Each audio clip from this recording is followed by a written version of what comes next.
नमस्कार दर्शक बंधु। आज तमिलनाडु हाईकोर्ट जे कि 9 जन पुलिस ऑफिसर को फांसी दंड देइचंती।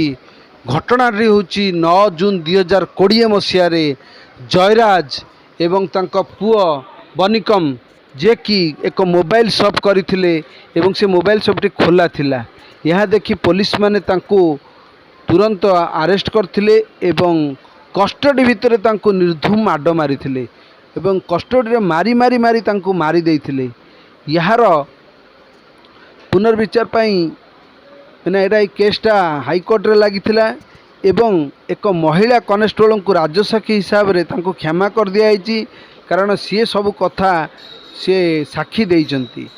कारण पुलिस माने जो निर्दय भाव में निरीह बाप पुओ को पिटी पिटी मारिदेला ताकूपाई 2020 मसीह आज 26 मसीहा है जो ऐतिहासिक राय पाई तादरे लोक मैंने बहुत संतुष्ट अछंती एवं लोक मैंने कहउचंती एबे जे आईन ठू बड़ कई नहीं। कारण 9 जन पुलिस ऑफिसर को फांसी दे आज हाईकोर्ट जनईदेला जे जो मैंने पाप करेंगे जो मैंने अन्याय करेंगे जो मैंने अत्याचार करेंगे समस्त फांसी दंड अच्छी।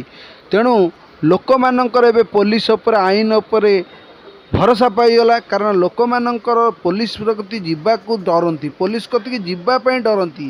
कारण आजिकल पुलिस कति गले आपण मैंने जानवे जे निर्धूम डर लगुच पुलिस ऑफिस जाओ। किंतु आज केरल हाईकोर्ट जो भाव में सॉरी तमिलनाडु हाईकोर्ट जो भाव में न्याय देइछि ताहा लोक मानक पई बहुत बड़ खबर एवं जो लोक 2 जन मरी थिले तांको फैमिली प्रति बहुत बड़ कथा। तेणु आज जो पुलिस जो निष्पत्ति नहीं ताको आमे सम्मान जनाऊँ एवं एथिपाई आमे अन्य मानक भी तागिद करुचु जे जो माने एमिति काम करिवे तांको निश्चिंत भाव में हाईकोर्ट अच्छी सुप्रीम कोर्ट न्याय व्यवस्था अच्छी।